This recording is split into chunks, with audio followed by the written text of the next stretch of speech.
Les sénateurs ont mis fin ce mardi 22 novembre à l'affaire Bélisaire lors d'une séance au cours de laquelle ils n'ont accordé ni vote de censure ni vote de confiance aux membres du gouvernement interpellés.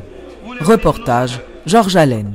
Désormais, au niveau du Sénat, l'affaire Bélisaire est classée. Attendu au Grand Corps ce mardi pour la séance d'interpellation, le ministre de la Justice, Maître Josué Pierre-Louis, ne s'est pas présenté. En effet, le Premier ministre Gary Coney a transmis au bureau du Sénat une lettre faisant mention de la démission de ce dernier du gouvernement. L'autre interpellé, le secrétaire d'État aux Affaires étrangères, a pu donc bénéficier de l'Assemblée des sénateurs d'une levée d'interpellation. Michel Brunache n'était pas encore installé dans ses fonctions lors de l'arrestation d'Arnel Bélisaire, reconnaissent les pairs conscrits. En ce qui a trait au rapport de la commission sénatoriale d'enquête, ce document a recommandé spécifiquement après analyse l'interpellation du ministre de l'Intérieur Thierry Maillard-Paul pour s'être impliqué dans l'arrestation de l'élu Delma Tabar. Mise au vote après une proposition d'annulation faite par le sénateur Joseph Lambert, cette recommandation a été rejetée par la majorité des sénateurs. Joseph Lambert s'en réjouit. Josué Pierre-Louis a donc démissionné de son poste de ministre de la Justice. Nous estimons qu'il faut essayer de saisir cette opportunité pour que au moins la nation puisse, comme des cas de réconcilier avec lui-même, et qu'une fois pour toutes, nous lancer PIA sous travail, sous grand chantier, chantier social, chantier économique, chantier politique, pour que, Jean de Bavus, une fois pour toutes, je ne pas reproduire encore. Et c'est ça que fait, on dit, au lieu que nous entraînons logique, interpeller, et qu'un nation en otage, qu'un pays en otage autour uniquement d'une question Arnel Bélisaire, on dit, il faudrait de l'eau a suffisamment coulé sur le pont, il faudrait une fois pour toutes effacer le tableau et recommencer à fonctionner normalement. Secrétaire rapporteur de la commission, le sénateur Annick François Joseph ne cache pas sa déception par rapport à une telle réaction. Mais nous devons nous-mêmes continuer à procéder et faire un vote sous Kamet Michel Brunache. Certainement, il a bénéficié d'un vote de confiance. Il n'y a pas de monde qui a pris un vote de censure. Cependant, les gens qui te présenté motion, qui te présenté demande d'interpellation, ils ont même dit retirer demande là.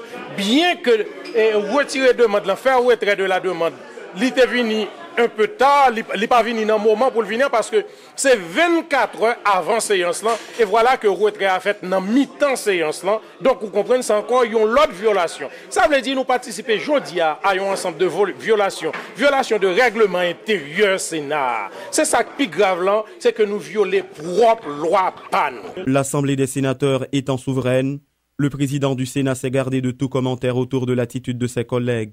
Rodolphe Joisil se prépare donc à informer le chef du gouvernement de cette décision. C'est un point qui demande pour interpeller le ministre intérieur, non?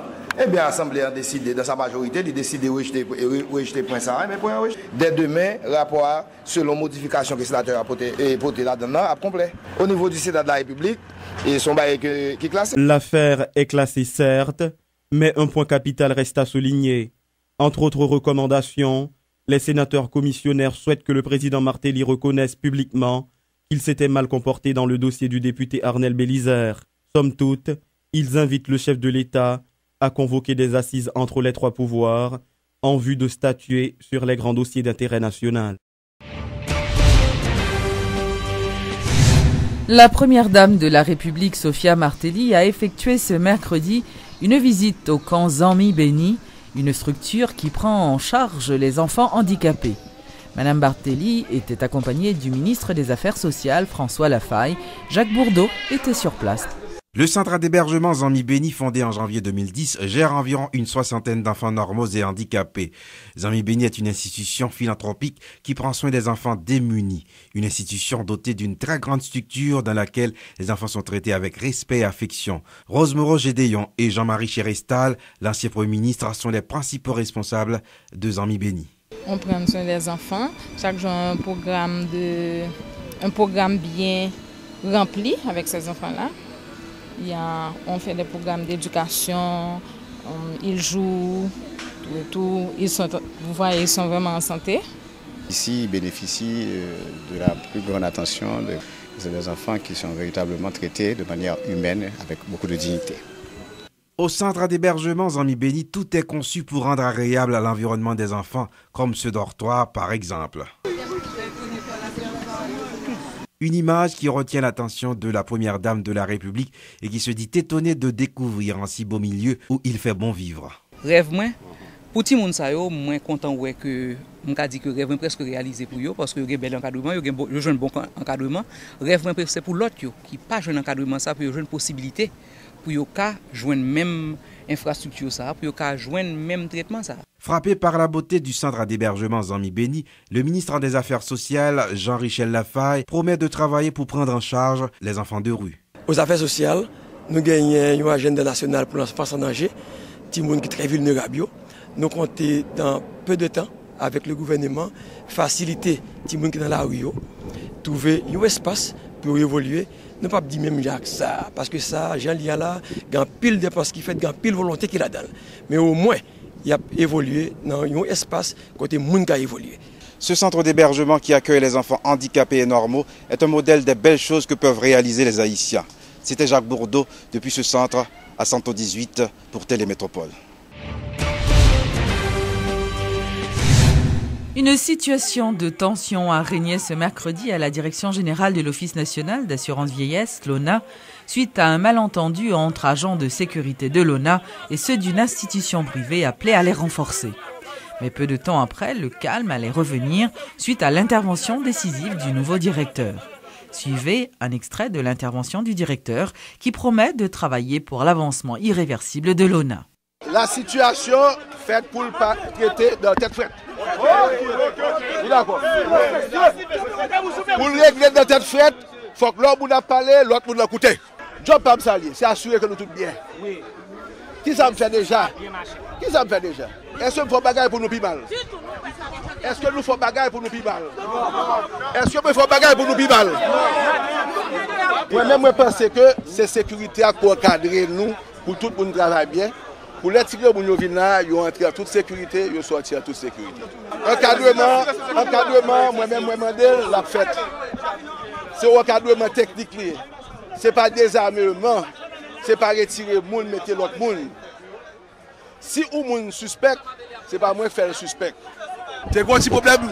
Si le problème est relevé du passé. Si un petit problème encore, nous retournons. Mais le coup de aujourd'hui, nous mettons aller. Le problème est résolu. Problème à résoudre. Les salles se lavent en famille. L'idée est en public parce qu'il y a une discrétion, parce que la presse qui fait travail. Mais l'idée c'est que moi-même, je pense que si je ne peux pas régler les petits problèmes, ça ne va pas supposer directeur l'ONA du tout.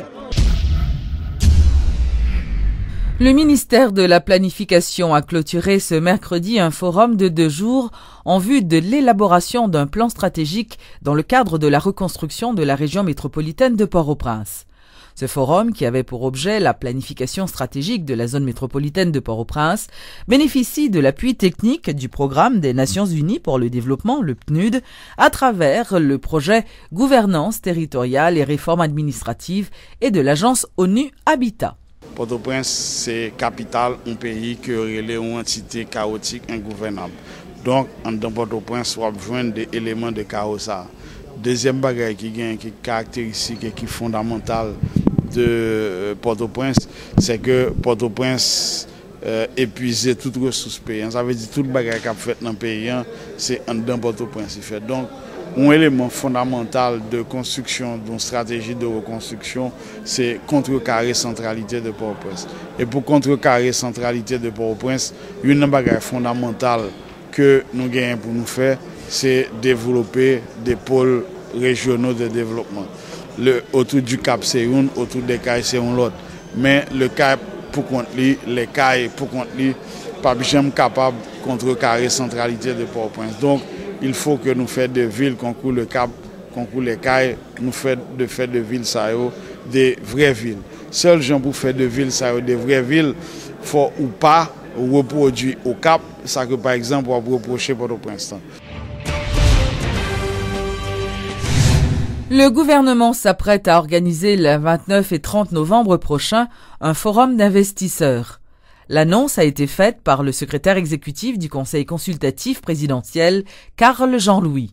Intervenant à la rubrique Le Point de Radio et Télé Métropole, M. Jean-Louis a fait remarquer qu'une importante délégation d'investisseurs étrangers est attendue dans le pays. En fait, le forum là, c'est un espace qui est créé pour que hommes d'affaires dans le pays local, hommes d'affaires local, et puis étrangers qui viennent pour parler comment ils peuvent travailler ensemble, explorer des possibilités pour faire des affaires. Et c'est ça que fait le cadre du forum là, gagner des filières qui identifiées, tant que textile, l'agriculture, l'infrastructure et autres. Donc, on peut gagner des hommes d'affaires qui sont pays, qui sont intéressés par filière ça, qui peuvent acheter avec un étranger, qui peuvent dire même ça va faire souterrain.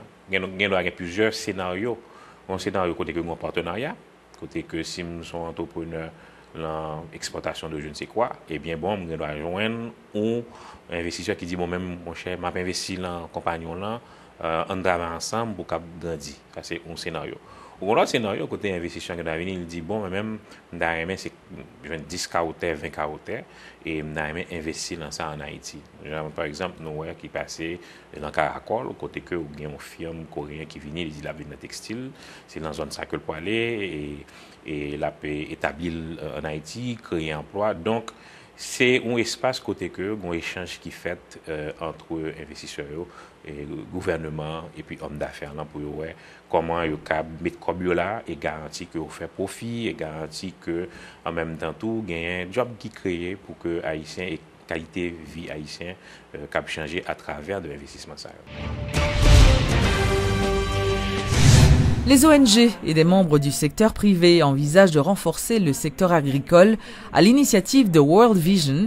Une rencontre a été donc organisée dans le but de mettre en place une plateforme qui contribuera à développer une synergie entre les efforts des différents acteurs et ceux des ONG évoluant dans le secteur agricole. Suivez les explications de Grégory Meuse, président de la Chambre d'agriculture. Haïti importait 700 millions de dollars mangés.